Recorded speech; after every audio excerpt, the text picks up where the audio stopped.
So, you know, in New York, right, has like one of the highest property taxes out of all of the 50 states in the country, right? Do you think that that plays a role? Like, it kind of trickles down to like the landlords raising up the prices of rent? And if so, like, what would you do to like address that?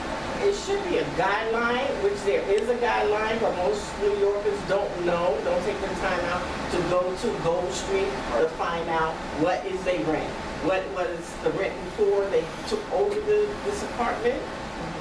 If people don't rise up, and yes, it does play a lot. I'm not going to say that the landlords are not entitled to money to help maintain the building. Definitely, definitely. But I feel if you're going to own a building, come with your resources. Or come that, you know, I have to pay higher water bill. I have to pay for heat. I have to pay more electricity. Let's see if we can make some type of arrangement. Most tenants will go along with it because as long as it's not crazy, most tenants will give. Me, myself, I do my own fixing in my apartment. I buy my own stoves, I buy my own refrigerators. Because I know that he's low, my rent is low. But when you go to take advantage of the New Yorkers, I think that really sucks. And we do need to know the guidelines to the housing. And if the landlord can't afford it, then stop buying. Stop buying. That's my whole thing in a nutshell. Either go to your tenants and talk to them. Usually tenants wants to remain where they at. And if you give them some type of deal, they usually go along with you. But you can't come at them crazy. So do you believe that rent should be negotiable? Yes. Yes. Definitely. Because in the long run, you're going to have nothing. Nobody in New York. Everybody's going to move out and go to Jersey. Then what we're going to be? Just like the jobs moved out because of the taxes. Then where we going to be? We got to bring all of that back. Nah. Anybody have any questions in regards to rent? No? So I'm the only one paying higher rent prices. How about MCA? It was like better service or maybe keeping fair? I'm a member of Riders Alliance. I was in the newspaper with Riders Alliance. We got as far as getting 2 C trains, the new C trains on the local line of the A. We working on it. Most of the time, the trains run good. A lot of the times, the A train sucks. But most of the time, it runs good. But a lot of the time, it sucks. But we did get 2 new ones. One C, one going and one coming. So that train is comfortable. It's a new train. But we're fighting now to get more trains on. Okay. Well, it's more like a comment. I recently did some policy research on what you were talking about over in Cypress Hills off of Myrtle Wyckoff.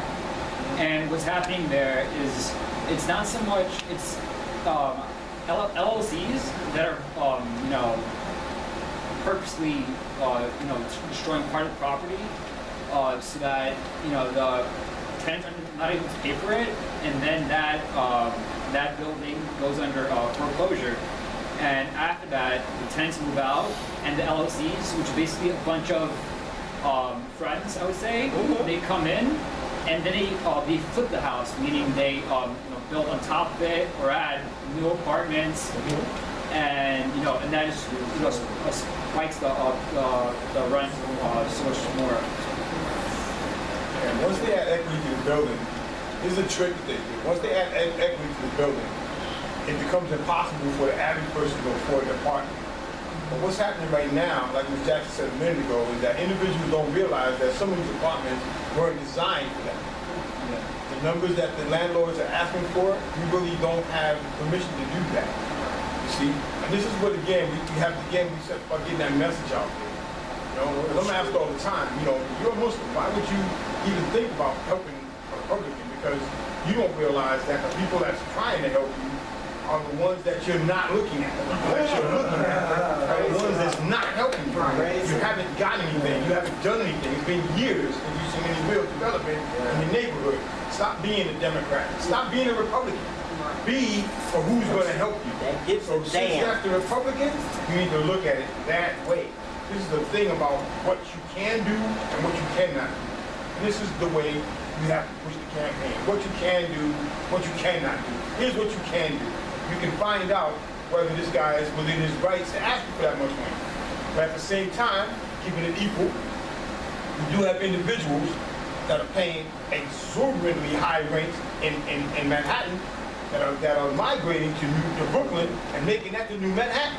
Yes. All right, we got outdoor cafes, we got all kinds of stuff happening. It's a gentrification, we understand that. But at the same time, it's an illegal gentrification. And it's happening to the point where, like you said before, you got individuals at the rent board, the rent control board. The governor and the mayor don't put any real reins on this guy. Look at the guy that just went out. Bloomberg was a land baron.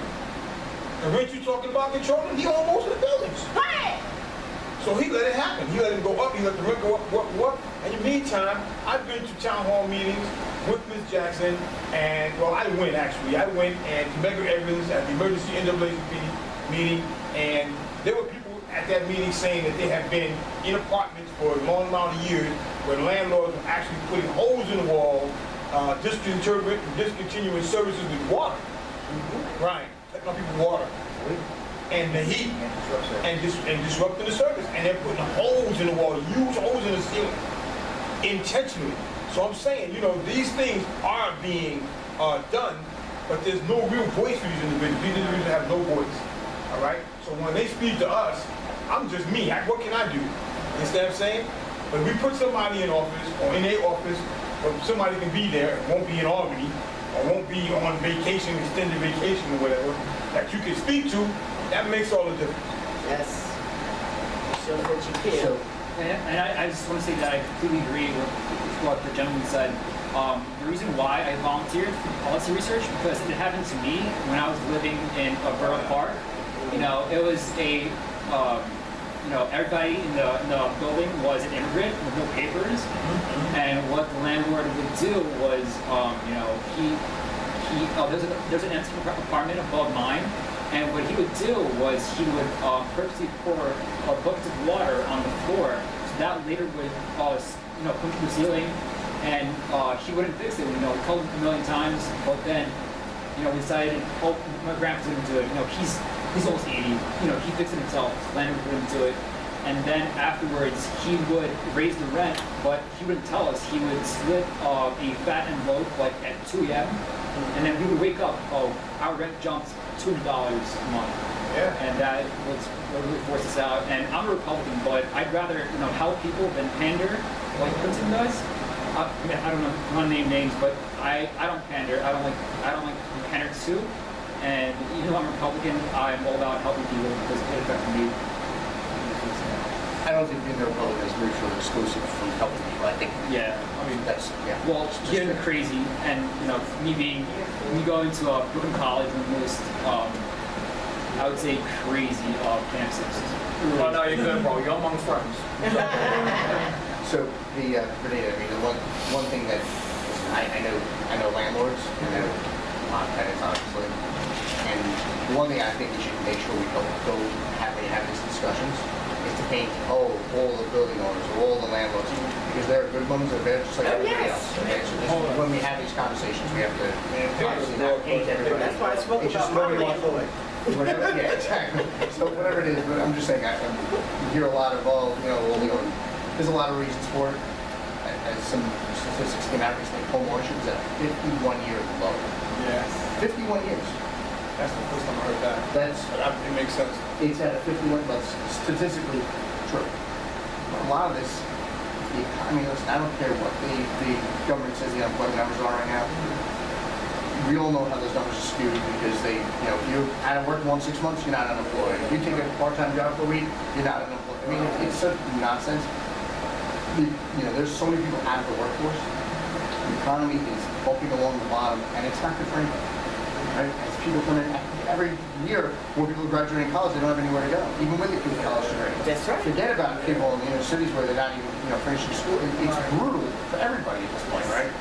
The economy has to get better locally, state level, and the federal level. And frankly, when people do well financially, they can buy their own piece of property, God willing, and then you don't have to worry about some of this stuff. I mean, but to what you were saying earlier, the city, like in New York City, property taxes went up. And after 9/11, the city took a major financial hit. We got one of those typical government, temporary tax increases. They double the property taxes. We'll revert. Not going to have that down. They've only gone up, which is nonsense. I'm still to the same furious about it, right? No, because you know what? We're going to support you, and hopefully, God willing, you get elected. But politicians, we have to hold people accountable. We have to stop these runaway budgets. The only things that have been growing consistently, not the economy, it's these budgets. Go up, and they're going to cost. So who's paying this? We're all paying it. I mean, Hillary actually had the audacity that they say she's open to a payroll increase. That is every single person who's still working is going to see an increase. That's insane. What do they need more money for? Get your house in order. If anybody ran their business the way the government runs their business, they can put out there. That's right. That's why me being elected in the city council as a Republican woman will rectify all of that crap.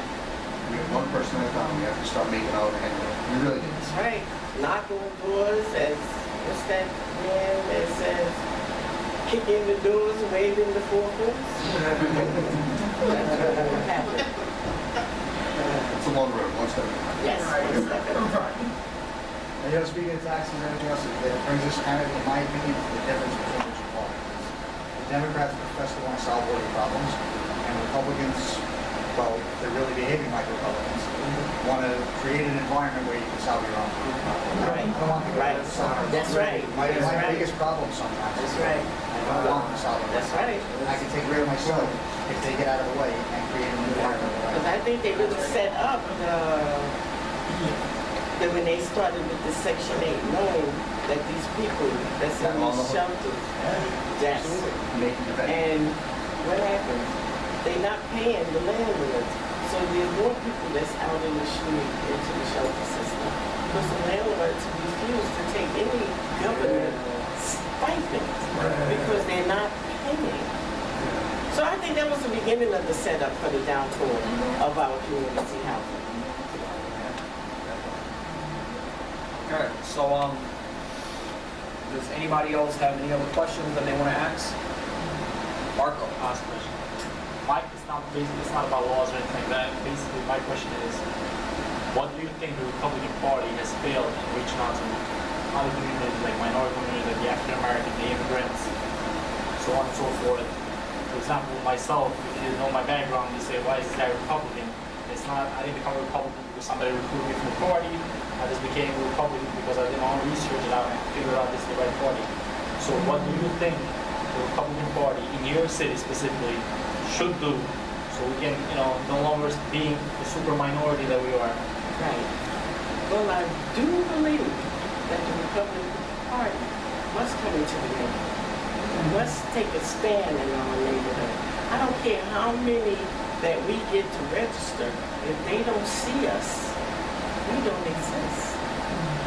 If we're not out there helping our community, supporting our community, because again, I'll say this, our statement is for the people, by the people. And if we're not showing the people, we have to get in there. We have to be heard. We have to know that, let them know, you can knock on our door and we're going to open it. And if we can help you, we will do so. If we can't, we will tell you which way to go to get that help. But we're not there. We're not there. Not at all.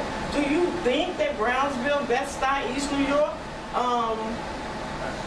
Flatbush, and them don't have Republicans? Yes, but they scared to come out and stand because they think they won't stand alone. It's got to be more about voices in our community. And that means coming together, come out of Bay Ridge, walk high and tall in Bed-Stuy. Bed-Stuy come out and work with Bay Ridge or any other ridge, but we're gonna do this as a group. But as to turn around and say I'm a Republican and the Republican Party is going to do A to Z, and you turn around, ain't nobody standing there. It's not a good look for us. That's why. So I also want to add that we have a grassroots position. We have a grassroots, and I said this the last time too, we have a grassroots position. As Republicans, you have a grassroots position that it gives you a vantage point that the Dems don't have. Why? Because they have that false sense of entitlement that's blocking them. They have these pristine views that you have to come and knock some of that down. And some of that has to be knocked down. It has to be moved out of the way. Because it's my thinking, and I'm a Muslim, once you remove the nonsense and a person can see what's in front of them, then they have to give a better choice in making a logical decision. Like the young man said, he's a Republican because he researched and he saw for himself what's the difference between this and that, right? So the point of the matter is for the individuals who can't research, that you have to kind of assist them in a way of moving the nonsense back. But once you move the nonsense back, you'll more than likely find that there are a lot more people accepting of the fact that originally, all right, because I'm not that smart, but let me just say this out loud. Most individuals who were Republicans were embracing blacks out of slavery. Yes. But you see, these are things that's not being said. And the people have to be educated, and so that they can have a clearer view. Because when you have these individuals dignifying you in front of the media, and the media sucking it up, just taking it right in, every chance they get, you don't have a level playing field. So, in order to level the playing field, you got to start at the grassroots. You have a grassroots position. And I'm a theology student, so grassroots has shown me that if you take things to the right level, from the ground and build your way up, you have a foundation. Your foundation becomes solid. Individuals can see where you are and where you're not. And that way, when individuals throw that nonsense out there, well, they're doing this and they're doing that, they're looking at them like, really, I never saw that. You know what I'm saying? But you have to recognize that we have a position, the position that you have right now, and this is the same thing we're building Ms. Jackson's campaign on. You can see what we're doing, all right? So we have, we were talking about it on the way here, we're gonna do a turkey drive, give away free turkeys. We're in the midst of, Ms. Jackson has a proposal just as we speak right now for a toy drive, and we're starting in September so we can make it a really huge drive.